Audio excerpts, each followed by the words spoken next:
Hey everyone, I just had session number 2 with Peter today. I think we really got to dive in deep to some of the issues that he's been facing, and I gave some advice on how we can move forward. I think these sessions are really fun to do, and I hope they're helping you out if you're watching this as a software engineer and you're wondering how to grow in your career or you're resonating with some of these issues. What you're about to see is an unedited live streamed video. So I did this live earlier today, and people could watch as I was doing it, and you'll see the chat scroll by. I hope you enjoy. I hope you learned something. Thank you for watching. Okay, cool. So, hi and welcome back. You were the first person I'm doing session 2 with, and I'm excited about this. I see you've got some Thank you. updates here. I also have some things that I've written in the document myself, but they're not as Mhm. important as what you have written down. So, do you want to kick things off? I would love to. Okay, cool. Basically, I have prepared some notes. What my updates are last since the last update, since the last session we had. Yeah. I split this into the three topics I mentioned last time. So I would love to start with the leadership topic, but I would love to talk about the apps today a little bit more. Um, we can get into this later after the update. Okay, sure. Before you start, I just So want to say yeah, thank you very much for doing everything that you've done here. Really, this shows initiative that you care about mentoring, and I think that's important for you actually getting growth out of this. But also, yeah. it makes my job easier. So, thank you. Okay, great. No worries. So I have mentioned to you that my leadership position will be effective at March, about March this year. This has been postponed, so my exam, my examination I have to take, my assessment center, which I have to succeed in, has been postponed to March. So my leadership position will be effective starting at May this year. This is due to a product launch we have planned to February, and management thought that would be a better fit for the assessment center. Hmm. So you have the info, and we can plan the next session accordingly. Okay. Well, first, how do you feel about that? Is that a bummer? Are you dejected? Are you So I'm kind of torn. I I would have loved my assessment center to be in mid of February this year. hmm But I had two options. I could have could have been doing my assessment center in end of January this year, but this was too fast. I need some kind of preparation beforehand, and hence the shift to March. I am tired of preparing for this assessment center. I'm kind of done, I have to admit, but I think that shifting to March is a better option out of the two. Okay, so you've mentioned two things, and I know this isn't exactly what you wanted to focus on, but I do want Yeah, to at least poke at this a little bit. yeah, You said both that you're tired of preparing, but also that January would have been too soon. yeah. Um, how are both those things possible? Because you still got some prep left, but if you already feel like you're ready, then actually January might not have been too soon, or what? So there are some basic requirements I have to meet, and this includes basically setting up meetings with some colleagues in my company to basically get the qualification to get into this assessment center. Hmm. This is too fast, this it couldn't have been done in this time. Yeah. And also, I have still uh, some work to do. I have some basically assignments I can prepare myself with, and I have planned out them 3 weeks in before starting this assessment center. And basically, 2 weeks is too short time for preparing with those assignments. I see. Well, let me say this at least. The way that I kind of look at this is whenever you're essentially forced into doing something, what I try to do is I try to think, okay, this is just now the new reality. It's like, let's say all of a Mhm. sudden you woke up and the sky is just pink for the rest of your life. You'd be like, well, how do I live in this new reality that I'm in? So knowing that you couldn't have essentially made it in January, unless you really scrambled and probably caused Yeah. yourself a lot of stress. I think now you're in the reality where, look, this is happening now in March. And if you get the leadership position after that, it happens in May. I think it sounds like that's just a fact of life at this point. Yeah, I'm not too sad about it, but as I mentioned, I'm kind of tired. I've been preparing since September, I think, and this it's kind of long for one examination, for Yeah. one assessment center. Yeah. But do you feel ready? Provided I do the assignments I have left for myself, yes, I feel ready for this. Okay. I have some feedback I want to address later down the updates vote, but except of those two things, I feel ready. Yes. Okay. Okay, that's good. I think then things are still on track, and I know you didn't want to probably dig into this as much as I did. We'll happily move on from this, but No worries. Yeah. okay, yeah. Yeah, so carry on. I've got the insight into that now, I think. Yeah. So we have talked about my manager and what I admire of my manager skills last time, and I wanted to give you an update on that. I talked to my manager, my future manager, so not my peer manager, but my future manager, and I was admiring his business skills and his empathy levels with colleagues, and as I mentioned, he has some formal education in empathy and building this kind of relationship with his employees. But I was really interested to learn that he learns from mentoring his business skills. So his Really? business skills come, yeah, he does. He has some mentoring session with our CEO, which was eye-opening, I think. And I want to approach my CEO as well, but I am not yet in the position I can do this. So I have to wait this step for my becoming the leader into this coming into this leadership position, and wanting to ask my CEO for some guidance as well. Yeah. Yeah, I think it's great to have this as a goal, and it's something that you can eventually slot in. I think you have a lot on your plate right now, and I think just what you talked about with the prep that you still have to do. There's 3 weeks leading into this exam that's now in March, but if you think about it, that 3 weeks really means that you're starting in February again. You have to keep all that stuff in your mind still, and then you're transitioning. The transition is going to be massive. It's gonna shift your world that you're in at your job, and you're doing mentoring sessions with me. So I think tackling more mentoring on top of this would probably pull you in too many directions. So I think holding off for a bit is probably good. And by the way, if you're ever like, you know what, I have this opportunity with my CEO, I do not want to continue the sessions you and I are doing for some time, and we can always regroup afterward. That's also totally fine.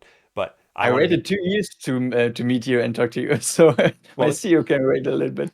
I waited 2 years to meet to get one-on-one with you. Yeah, but you might be waiting even longer with the CEO. So yeah, I would be I would understand if that's what it came to. With that said, I think as long as you're trying to grow in some direction, I think that's great. So yeah. Yeah.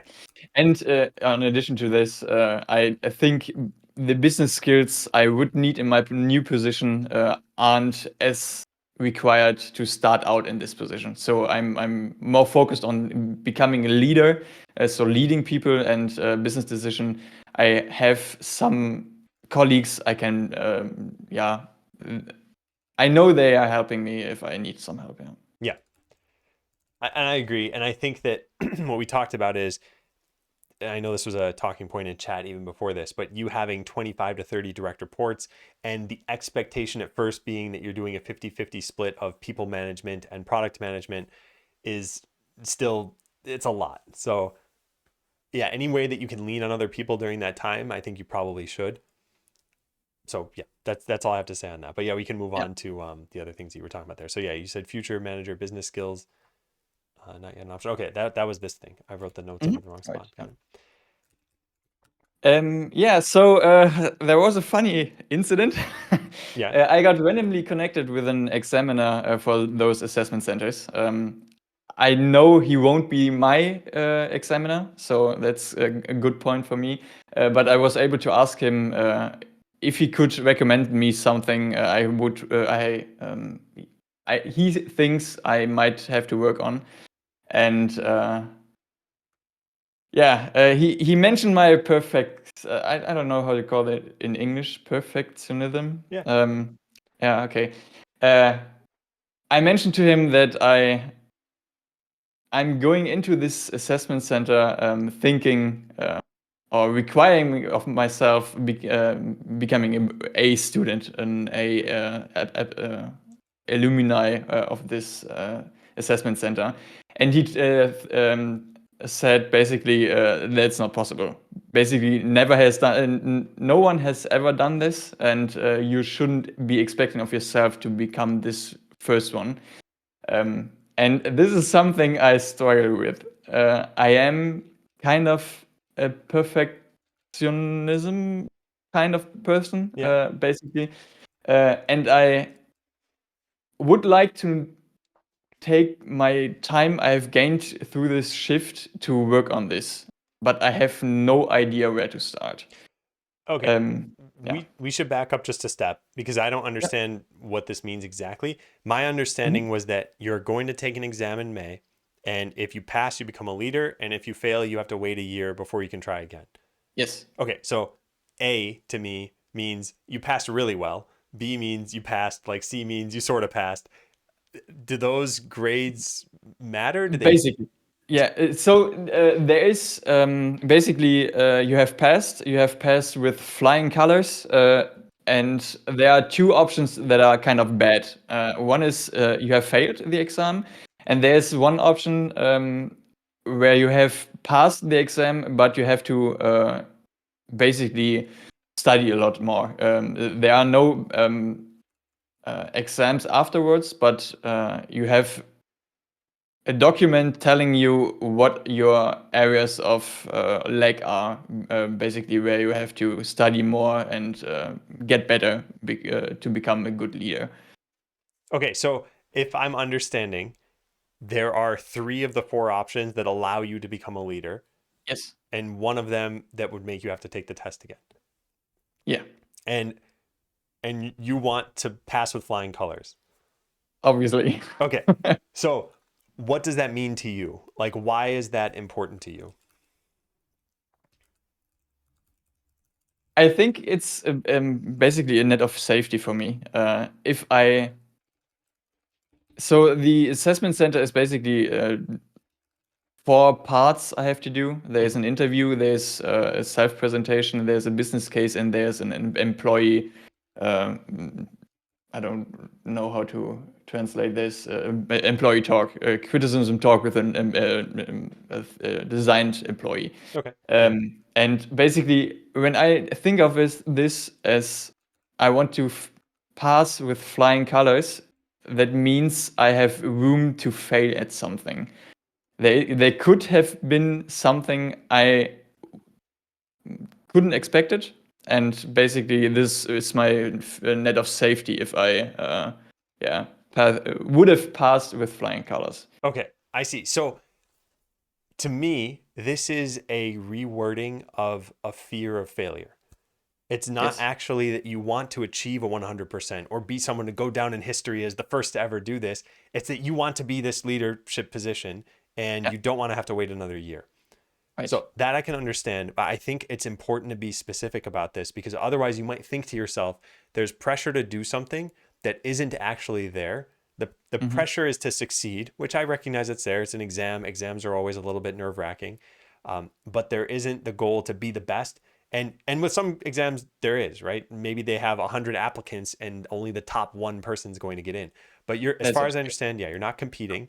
And is anyone going to see these results? My manager and my CEO. Yes. Okay. And if you got, so pass with flying colors, pass but need to study. If you got Yeah. the middle one, if you got pass, Mhm. would they say, "Ooh, I don't know about that"? No. Like they No. wouldn't.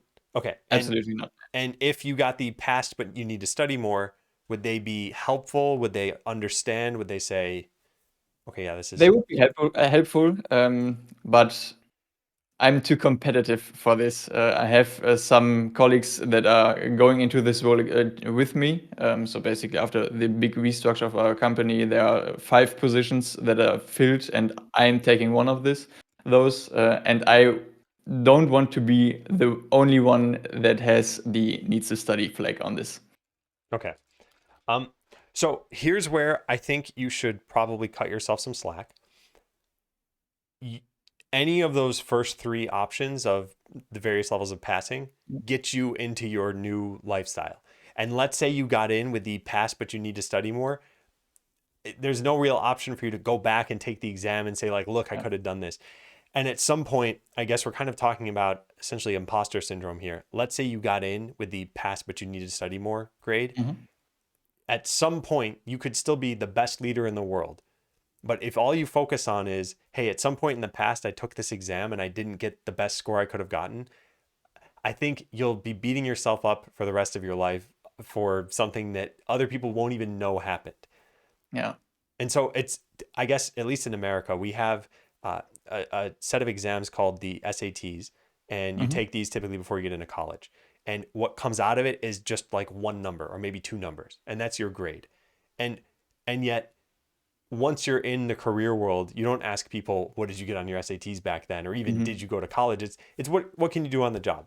So I think this is a mentality shift that as much as possible, you should try to adopt, which is, I just need to pass this exam. I don't need to be the best.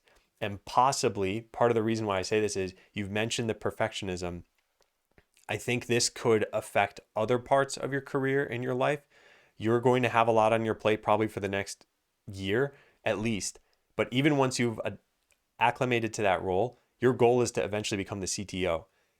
I don't think CTOs are like, hey, I'm going to take the next 2 months and do nothing kind of people. Yeah. So they're probably always going to have a level of stuff happening. And if you try to be perfect at all of them, you're going to succeed at some of those things and others will fall short, and possibly by a large margin, because you can only put so much time and energy into things before you yourself burn out, especially given the other goals that you have outside of work, like working on your own app or getting back to running or martial arts. So yeah, I think this is something we got to be wary of, and something I will myself star so we can talk about. Watch out for perfectionism, and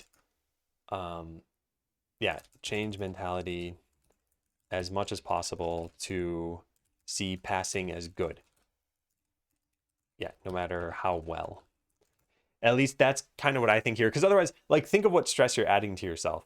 Is this stress helping you? Are you less tired as a result of this stress? No. Yeah, no. Absolutely not. The first step is to say, okay, my rational brain can identify that this stress is not helpful. Then there's still the emotional part of your brain that thinks, well, I'm still stressed out. I'm still tired from all the work that I've done. So as much as you can start with the rational part and say like, okay, Adam's making sense right now. Yes, I don't think the stress is helping me. How can I alleviate it in some ways?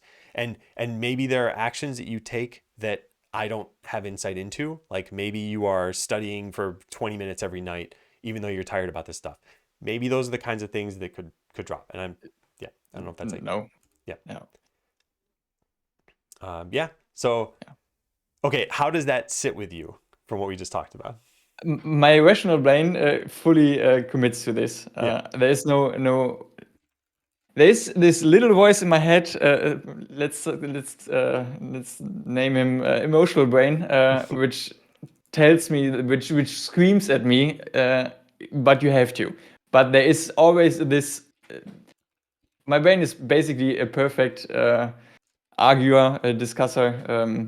Basically perfect arguments, but my rational brain agrees. There is no in 1 year time there is no penalty for neither of those things.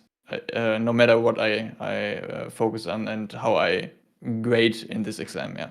Yeah. And so part of this cutting yourself some slack, this part of your brain that says, but you have to. I think I've struggled with this myself, seeking perfection with things. And I think what I've learned, and this is something somewhat recent, I will always do stuff. Like if there are household chores that need to be done and you see what's going on with the stream and personal projects and friends need help or calling family members, that stuff is always going to happen, and it's going to happen in different ratios to one another. But what will almost never happen is that I'm just sitting around for like a week doing nothing.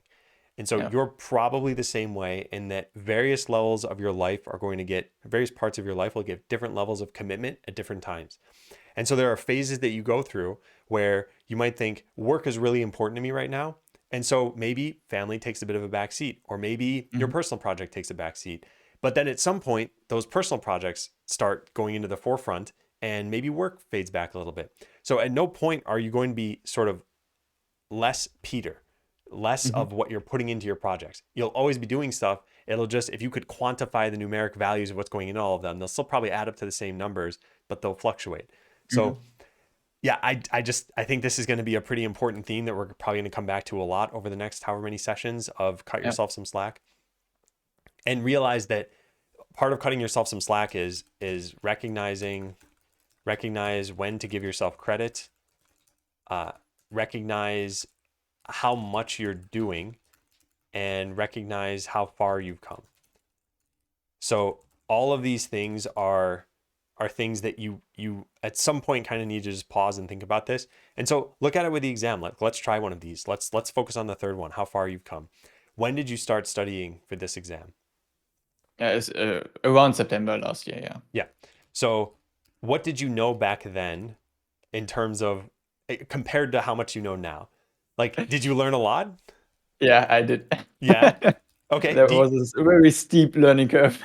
Yeah, very steep learning curve. And so looking back now, do you think I have come so far. I've what was hard to me then is not hard to me now. And now you have some insight into how long this process sort of should take. And I use that term Yeah, loosely. Like maybe it should have taken 2 months or it should have taken 6 months, but now you have insight into that. Do you think you did a good job? I do. And this little voice tells me, but you could have could have done more. Yeah. So that voice may not go away. And honestly, that might be part of what drives you to do what you do in the first place. So I don't know if Mhm. silencing it is a good idea, but I think that ignoring it sometimes is a good idea. So Yeah. saying, yeah, I could have done more, but then what would I have dropped? And so maybe if you reframe things into what would I have dropped if I had done more? And let's actually answer this. Like what part of your life could you have given up for that? Well, basically the app. Yeah. Yeah. And how would you have felt if you had stopped working on the app? I think I would have been stressed more because this app is my stress relief. And studying for this exam takes me into my work mode, basically, and I need this disconnect after a few hours. So basically, for a few hours a day, and this wouldn't be healthy. Yeah. I agree. And it's good that you're saying that too. Here's one of the things that I've read about. Uh, if you are training to be really good at something physically, like let's say you're a bodybuilder, the thing that I've heard is if the world had, one more day of rest in the world of bodybuilders, there'd be more muscle in the world as a result of that. Like it's not one more day of working out, it's the day of rest that we need so that we're more effective once we're working. And so Mhm. I feel the same way for you with what you've just discussed. If you weren't working on the app, you recognize that you'd be more stressed. And so your rational brain sees all of this, and yet Yeah. still there's that voice in your head. I think this is where more and more you bring this to the forefront. You talk about this. We actually do answer some of these questions like, hey, how far have you come? Whoa, really far. Okay, what if you had gone even farther? Well, then I wouldn't have worked on the app. I'd be even more stressed. The more you believe these things, I think the more it becomes second nature to convince yourself in your emotional brain that this is Mhm. true, that this is the world.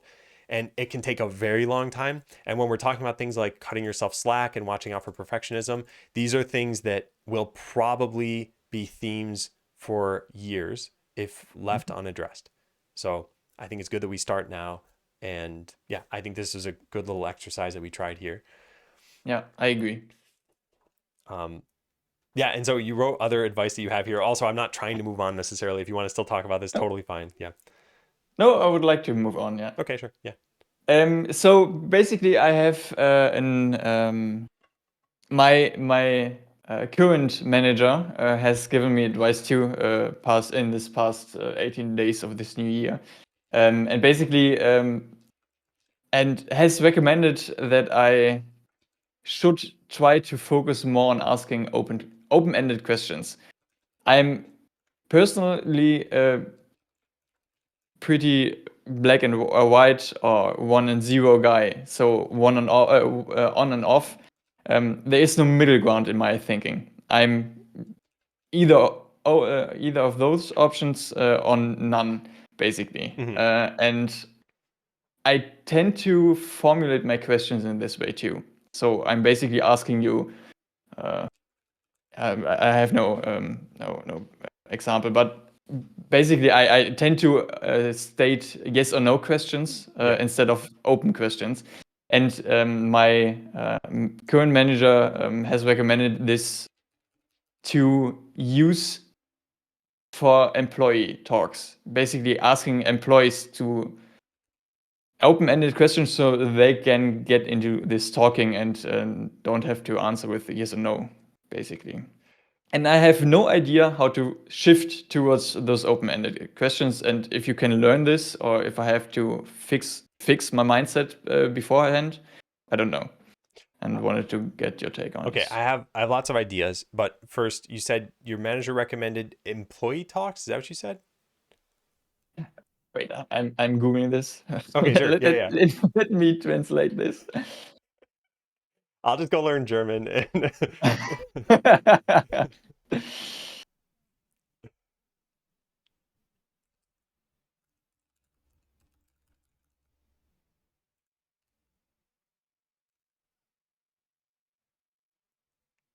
uh, so Google Translator is not helpful. What do you call this if you have an one-on-one as an employee and your manager yeah, from the position of your manager? you're saying you are meeting with one of your direct reports? Yes. Okay, I mean, I would just call it a one-on-one with your direct report. Okay. Okay. Basically, this was the recommendation for those kind of meetings. Okay, got it. Yeah. Okay, so I understand. I just want to make sure we're on the same page.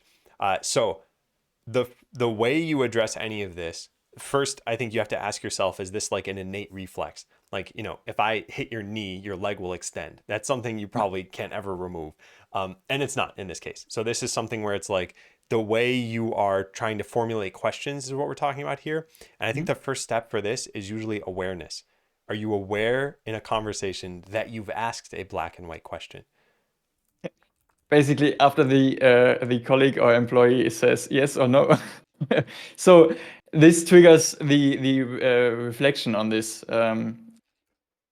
I want to ask questions so that the other side gets talking, and if they don't, I hesitate and reflect on my question I have asked. Okay, yeah, I see. So I was in a public speaking club called Toastmasters, and there was a very similar concept here. When you speak, you might inject verbal hesitations like and. And a lot of Mhm. people do this unconsciously their entire life. And the first thing that you do in Toastmasters is you give a speech, and they don't have a buzzer or something that's saying like, yeah, he just hesitated. They instead, at the end of this, they say, we counted and you had 17 of them. And what you really tend to do is you say, a lot or something like that. I'm not Mhm. commenting on you specifically. With this, I think it's the same general way, and that at the end of a conversation, you certainly could reflect and you could think, did I get what I wanted out of this? Did they get what they wanted out of this? How did I go about doing it? Were moods generally good? Was there friction? So there's all of this stuff playing out, and it's not like you need to go and take an inventory of all of this stuff. Mhm. But if your manager is giving you this feedback, which another thing I didn't comment on here is it's very good that your manager is giving you feedback, and it's good that they're Yeah, giving you specific feedback. And it always makes me wonder what caused the feedback.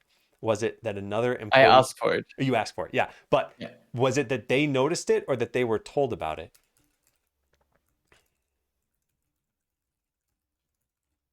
I think they would have noticed, Hmm. but I can't comment on if someone told them to Okay. talk to me. Yeah. And Yeah. by the way, the origin of this doesn't necessarily matter, but if you suspect that it comes from outside of your manager, you might think maybe other people are noticing this too, and maybe this gives more credence to what they're telling me.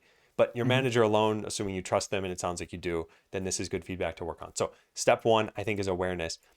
Step two then is figuring out how to shift this behavior. And in this case, I think I think what we're really talking about is open-mindedness. So when you're asking a yes or no question, you probably have like an idea in your head of where the conversation is going to go, and you're Yeah. essentially trying to lead it there. And while I was reviewing our notes from the first session, I asked something like, are you good at letting people, I think it was something like take control, or are you good Hmm. at giving up the reins?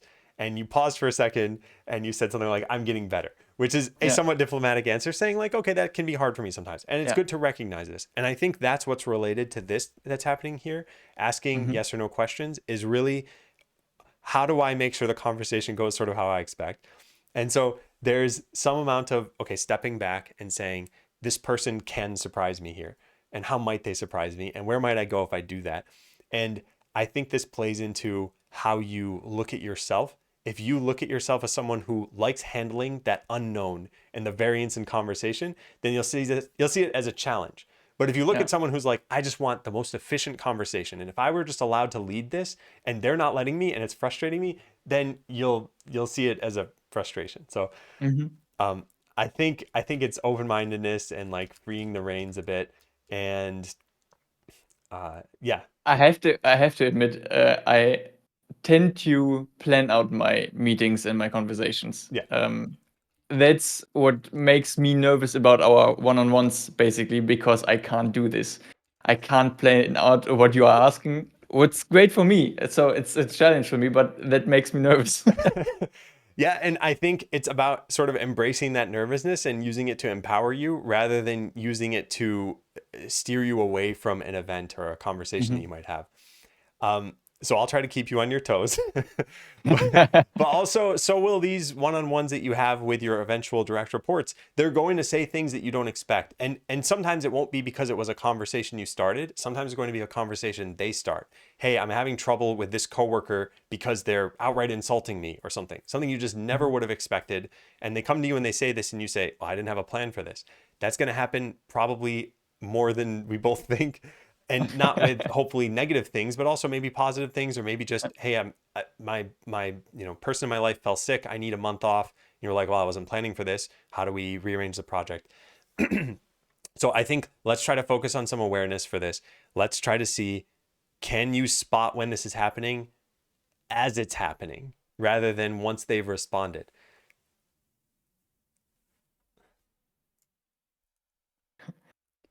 I feel like I could, but not with the thought patterns I have now. Basically, I'm speaking without listening to myself beforehand, when this makes any sense. It's not in talks with you. So basically, I have to translate my German thoughts into English, and this I hence I review my basic thought processes and questions, but not in German. I tend to speak what comes to mind. Okay. Well, we can look at another way of doing this. We can think of kind of trigger words here. So, uh, do in English. If I ask you something like, do you go shopping at the nearby grocery store? That's a yes or Hmm. no question, right? And so we have a sort of like a signal word that you're asking a yes or no question. I don't know if Yeah, German works that way, but I don't either. I have to rethink this. yeah. Well, so the point isn't necessarily there might be specific words, but there are certain constructs of phrasing a sentence. Like, Hmm. do you go to that grocery store? I could change it to, which grocery store do you go to? Yeah. Or how do you do your grocery shopping or something? And those are much more open-ended and might lead to a different answer entirely. Yeah. And it might lead to what you thought originally. And by the way, sometimes you will probably still want to have just the like super efficient, look, I'm leading the conversation, just answer these Hmm. questions and I want to continue. But yeah, let's try to at least focus on this. Like I said, I don't know German, so I can't say this stuff, but is there a sense you could get about how you're phrasing your questions such that it's only allowing for black and white answers? I prefer or questions, so either or, basically stating my two options, my 0 and 1, and let the listener or colleague, employee decide which one they prefer. But that's not what I want to do. So yeah, I tend to do this a lot. Yeah. Okay. Okay. Yeah. So, okay, like I said, I think it's awareness and I think it's about changing your question structure. So, same thing here. Do you prefer X or Y? You could just ask, what do you prefer? What are your Yeah. thoughts? Very open-ended questions. And maybe you could just keep some of these in your back pocket for any time, like some Hmm. general, how do you feel? Or what should we do? Or yeah, like what option is best? I don't know, something like that. I've done this and I've prepared some questions for my assignments for the assessment center. Yeah. And I will take this assessment center basically online, virtual. So I can have this sheet open. But that's not what I'm focusing and trying to achieve. I want to make this a habit, basically, or restructure my thought process, so this becomes nature to me. Oh, I agree. I'm not saying this just for the exam. I think this is a good Yeah. thing to try to focus on.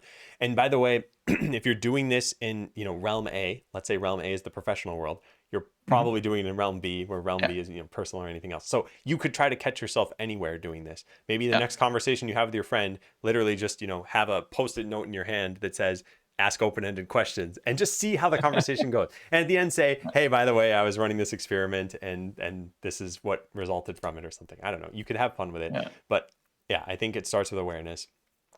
Mhm. Yeah. Okay, so gym topic. This is one of the few things I read briefly about ahead of time, is that you listen to Atomic Habits about 75%. Yes. Again, round of applause for you. I think that's really good that you went and took initiative and started listening. How do you like it? What did you take from it? I do want to hear about this stuff. I really do enjoy the book. After about 50%, I had the feeling that the main topic was presented and there wasn't too much following this. But the basic thoughts on habits and the educational thoughts about this, so the basics, the educational basics of this were really well presented, and I tried to incorporate this into my life. I mentioned there I'm on the 18-day basically streak for my sports, even though it's not the amount of sport I want to do every day, but it's a start. That's something I can build on. And yeah, I feel good about this. I really enjoyed learning about this topic, and there was a lot of new stuff for me there. Yeah. Okay, good. I'm glad. And I also think that, yes, when any sort of resource stops serving its purpose, so in this case, you read about 50% and you thought that's pretty good, you ended up still reading more. Hang on one sec. Excuse me. You ended up still reading more. So I think it's good that you did that. You said something that maybe you didn't want me to focus on, but I'm going to, which is, you said, it's not the amount I want to do every day. This is that voice in your head again saying, it's not enough, Peter. It's not enough. You got to do more. And this is what probably, you said you did martial arts for like 21 years and then you just stopped and couldn't motivate yourself. It's probably that voice in your head that prevented you from doing it again, which is like, if I'm going to do it, I've got to do it all. I've got to do more. I've got to do better. So yeah, anyway. Yeah, and after 21 years, I had an injury which put me out for 2 years in my martial arts career. And coming back into it, I tried it and basically couldn't perform as well as 2 years back. And this was a big of a motivation hit for me. I couldn't take it, and I basically stopped doing martial arts and sports altogether. Yeah.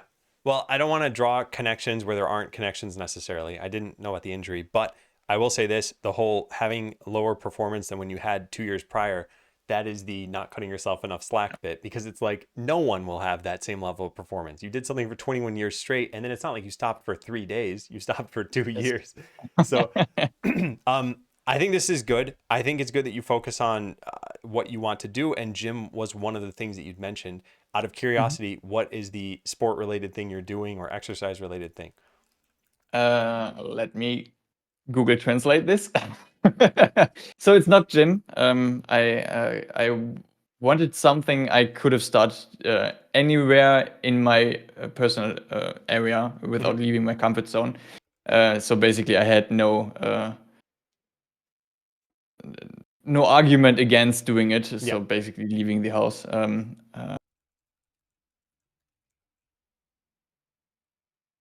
I'm so tempted to guess. Push-ups.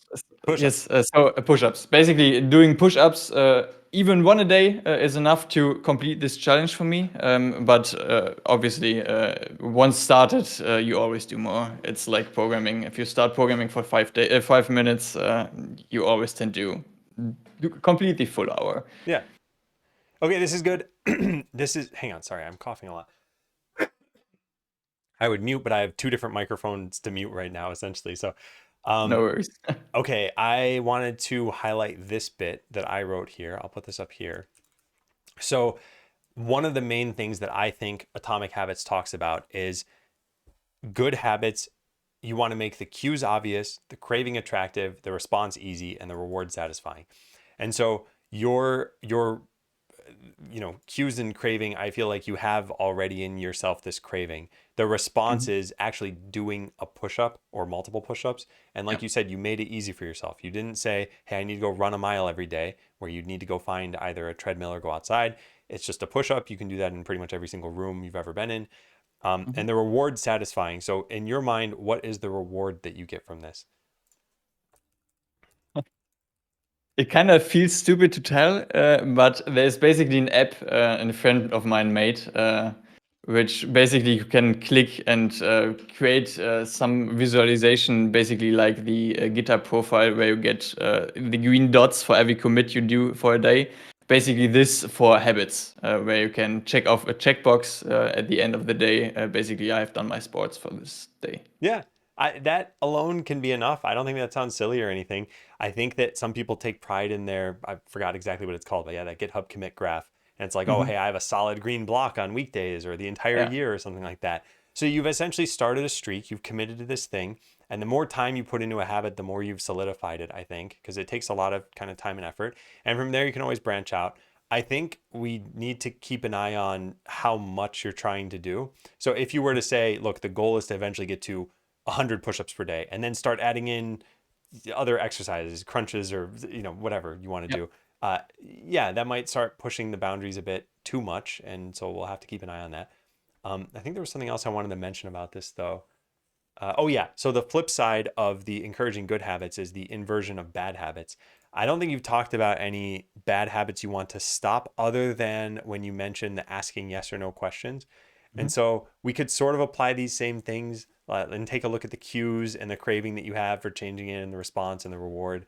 I think we'll just kind of start in a much less scientific way and just, are you aware of it? Do you have a way of rephrasing a question? And by the way, that's Yeah. a technique you can also consider is, some people, I've seen them they start talking and they don't like where they're going with something and they can't stop it. It's like a train that's gone off the tracks. You can always just say, hold on, I'm sorry. I asked, do you prefer X or Y? What I meant is, what do you think our options are? Or, Yeah. yeah. But that's good. I'm glad you've gotten into this. So I want to go back to it's not the amount you want to do every day. In your mind, what's the ideal here? What does this look like for you?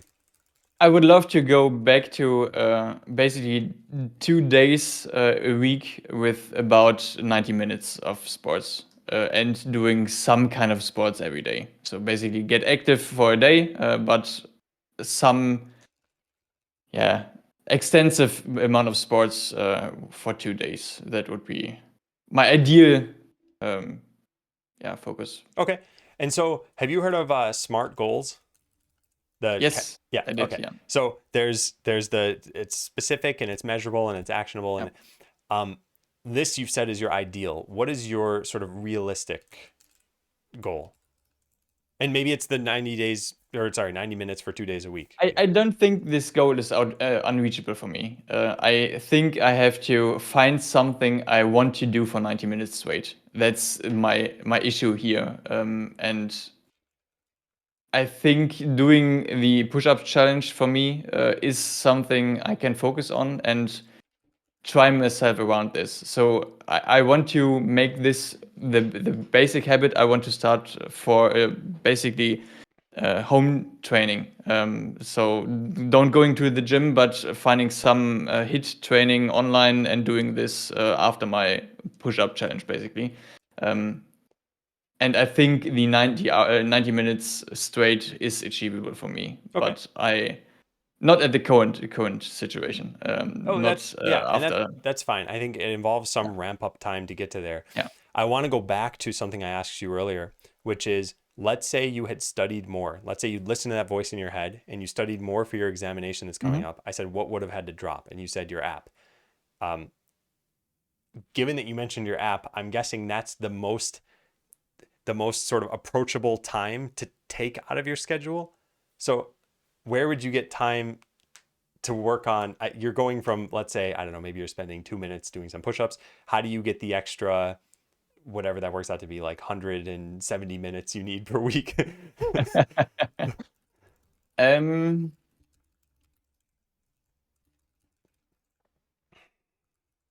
I tend to watch a lot of Twitch, especially yours since you're back, and I guess that would be my time. Okay, this is impossible. I'm sorry. You can't Yeah, achieve these sorry. goals. Yeah. No, it's you can't do it. Okay, here's what I think. There's a way to merge the two. And so with like, let's say you're playing volleyball, yeah, you're not going to have a phone in front of your face while you're Mhm. trying to play a sport. But running is a great thing to do while consuming media. A lot of people listen to music or a podcast or something, so you could still incorporate that. Now, I certainly don't want to steer your 90 minutes of exercise, which is a goal, based on how can you still consume Twitch, but it is at least a way that you could consider, well, maybe 30 minutes of that time is running and I'm still watching Twitch.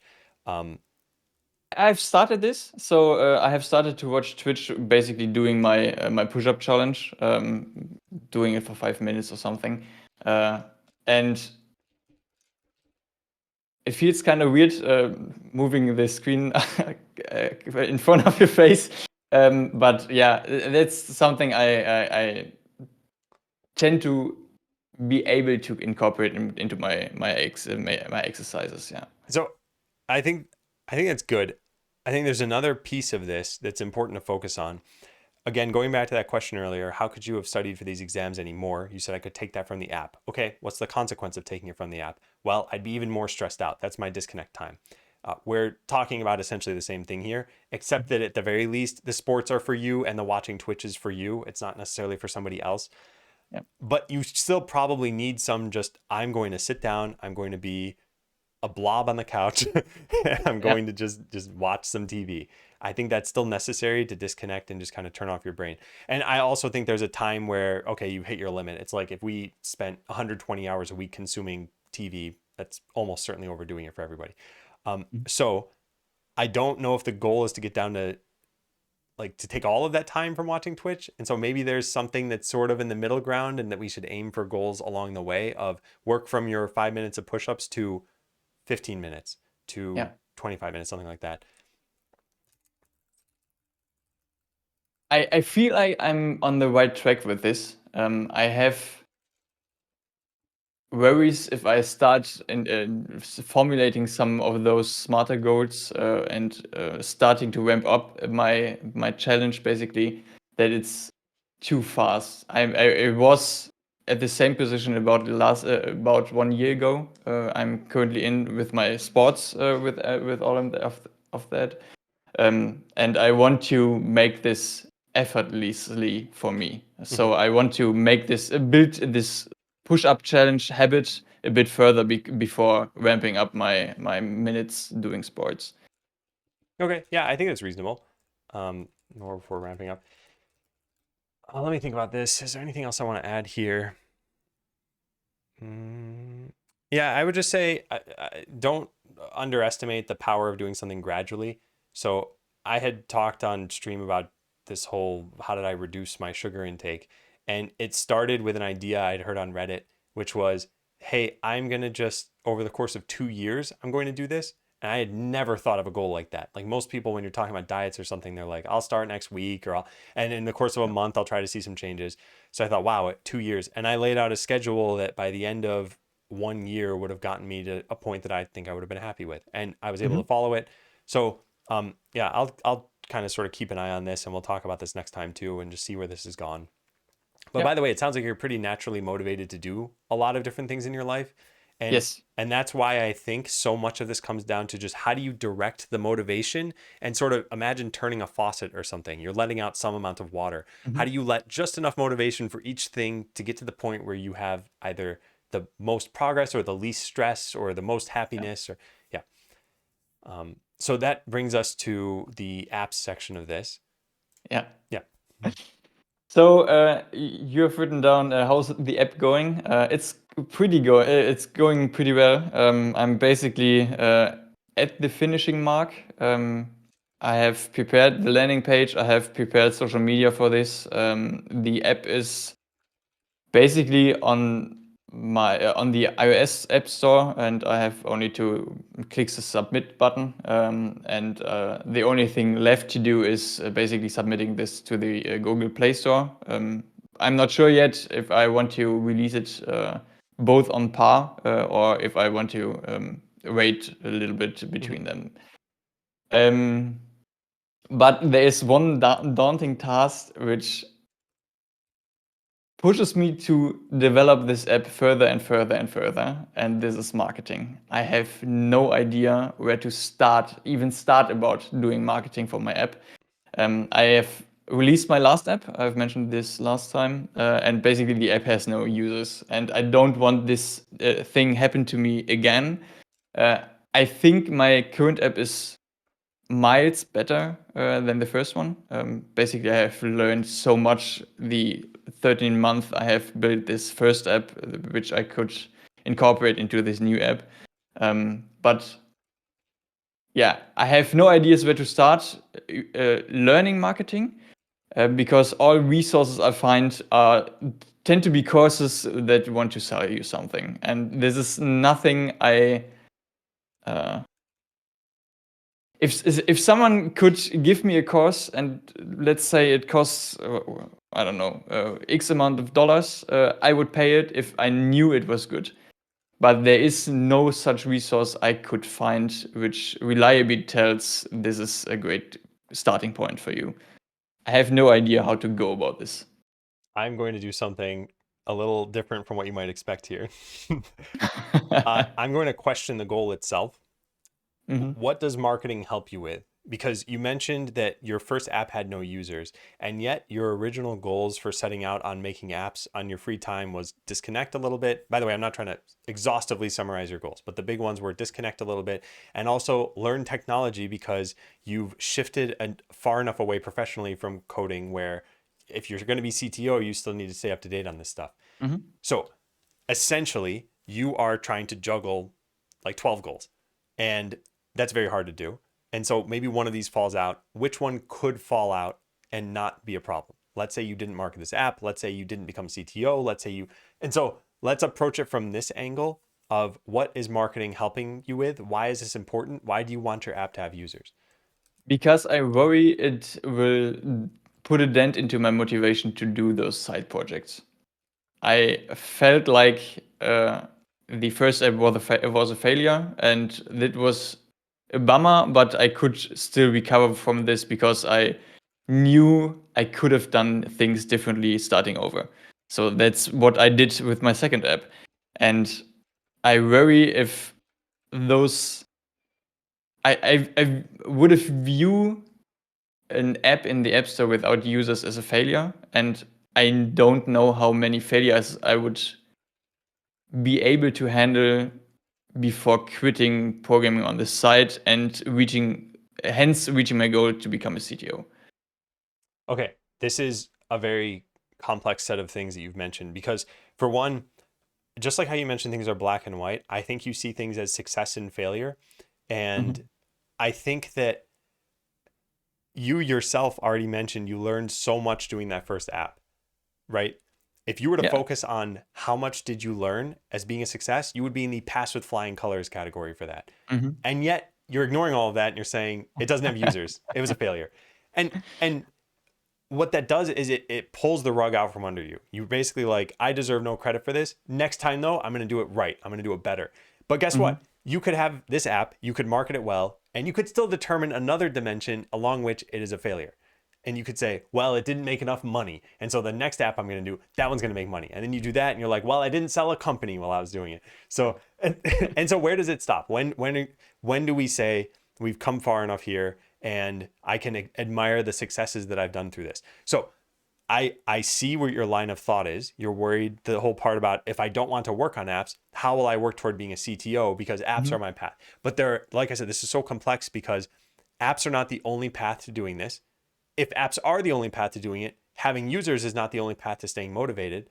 And if that is the only path to staying motivated, It's not having a lot of users necessarily. And so we could address any one of those things along the way and somehow recontextualize this to make it so that I'm not like, okay, you can pull from your app to study for your exam. You can pull from Twitch to work on your gym stuff that you want to do. Mhm. You could now pull from I don't even know where to be able to work on marketing and take another course. So I would say, honestly, my advice, and I know this is very blunt, is probably don't focus too much on the marketing at first unless you find yourself with some time and motivation, because you're already doing so much. And I think we need to focus on the how do you recognize how much you're doing and give yourself credit for those things, because otherwise you're going to just keep seeing like, gotta go forward, gotta move on, gotta make progress, gotta just get the next success. And that is one way to live life for sure.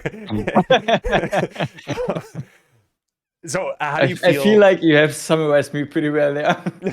Well, how do you feel about this? Because it's one thing for me to say it, and like I said, I'm being pretty blunt, but how does it make you feel?